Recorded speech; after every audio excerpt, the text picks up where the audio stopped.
जी हाँ दोस्तों, अगर आपके पास कनाडा का टूरिस्ट वीजा है, तो उसको आप स्टडी वीजा में कैसे कन्वर्ट कर सकते हो, कैसे कनाडा में ऑलरेडी आने के बाद यहां पे स्टूडेंट का स्टडी परमिट ले सकते हो और उसके बाद वर्क परमिट पे भी आप आ सकते हो, पीआर अप्लाई कर सकते हो। ये सारी गतिविधियां कैसे होंगी, कैसे आप अपने कनाडा के टूरिस्ट वीजा को स्टूडेंट वीजा में कन्वर्ट कर सकते हो, अगर आप ये जानना चाहते हैं तो हमारे साथ देखिए आज की ये वीडियो।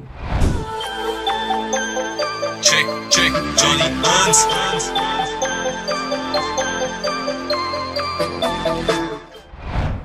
जी हाँ दोस्तों, नमस्कार, आदाब, सत श्री अकाल, गुड मॉर्निंग एवरीवन और बहुत बहुत वेलकम है आज की इस वीडियो में।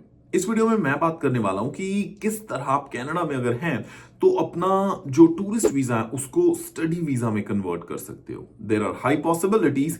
रियलिटी इज दैट पहले क्या होता था कि कुछ लोग जो कनाडा में टूरिस्ट वीजा पे आते थे, पहले कोई प्राइवेट कॉलेज लेते थे, उसके बेसिस पे उनको गवर्नमेंट कॉलेज मिलता था। बहुत ही टीडियस और लंबा प्रोसेस था जिसकी किसी को क्लैरिटी नहीं थी। कनाडा इमिग्रेशन ने चीजों को बहुत स्ट्रीमलाइन और क्लियर कर दिया है, तो सही इंफॉर्मेशन के साथ आप खुद एप्लीकेशन भी लगा सकते हैं। अगर हेल्प की जरूरत हो तो हम भी हाजिर हैं। मेरा नाम है जी जॉनी हंस, मैं हूं एक CICC certified trained and licensed immigration consultant. हमारी टीम सर्व करती है कनाडा में तीन लोकेशंस हैं और इंडिया में होशियारपुर लोकेशन है। बात करते हैं कि अगर आप ऑलरेडी कनाडा में टूरिस्ट वीजा पे है, जैसे आप आने वाला टाइम में कनाडा डे आने वाला है, तो उसके हिसाब से बहुत सारे लोग टूरिस्ट वीजा पे कनाडा में आते हैं। अगर आपका मन है कि आपने यहाँ पे एज अ स्टूडेंट स्टडी करनी है, तो सबसे इंपॉर्टेंट चीज ये है कि आप पहले कॉलेज या यूनिवर्सिटी में अपना ऑफर लेटर ले लीजिए। आजकल अगर आप ऑफर लेटर लेते हो, उसी के साथ आपको मिल जाना है प्रोविंशियल अटेस्टेशन लेटर। एक पैल लेटर होता है जो कॉलेज या यूनिवर्सिटी आपको देती है।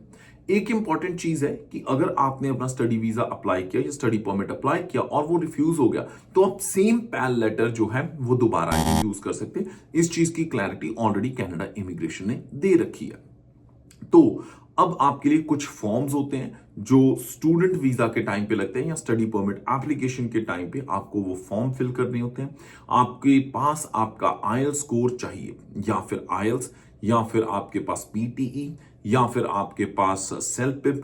कोई ना कोई तो एकेडमिक स्कोर आपके पास होना चाहिए कि जिसके बेसिस पे आपको कॉलेज या ये जो यूनिवर्सिटी है जिसने आपको एडमिशन दिया है। अब ये याद रखिए कि ये जो स्कोर है ये इंपॉर्टेंट है। बहुत सारे लोग कहते हैं कि भाई वीजा के लिए क्या जो डुओलिंगो है वो चल जाएगा। जी नहीं, डुओलिंगो स्कोर जो है वो वीजा के लिए नहीं चलेगा। हाँ, कोई कॉलेज या यूनिवर्सिटी अगर आपको एडमिशन दे देती है उसके बेसिस पे, वो अलग बात है।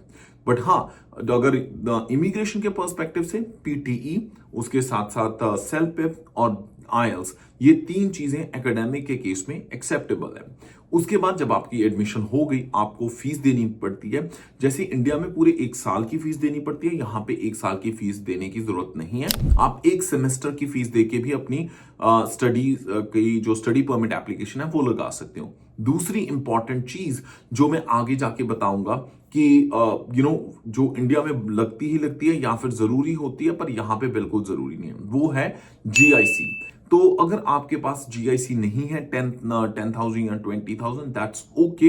बट अगर आपके पास कनाडा के अकाउंट में फंड्स हैं, तो वो फंड्स दिखा के आप दिखा सकते हो कि इन फंड्स के साथ आप अपना रहने का और अपना खाने पीने का, ट्रैवलिंग का, ये सारे एक्सपेंसेस आप इससे करोगे और अपने अपने कॉलेज को ऑलरेडी फीस दे रखी है। दूसरी चीज, आपकी स्टडी को सपोर्ट कौन कर रहा है। अगर आप यहाँ पे काम नहीं करोगे तो स्टडी करोगे तो आपकी स्टडी सपोर्ट कौन करेगा, और वो चीज या तो कनाडा से कोई कर दे सपोर्ट, तब चल जाती है, या फिर अगर इंडिया में कोई बैठा बैठा आपका आपके पेरेंट्स में से कोई आपका गार्डियन अगर सपोर्ट कर रहा है, वो आपको लिख के देता है, तो वो भी सपोर्टिंग डॉक्यूमेंट के तौर पे आप अपनी फाइल में लगा सकते हो। अब मैं बात करता हूं प्रोसेसिंग कितना टाइम है। प्रोसेसिंग अगर स्टडी परमिट की विद इन कनाडा देखा जाए तो अप्रोक्सीमेटली 2 मंथ्स तो लगते ही हैं।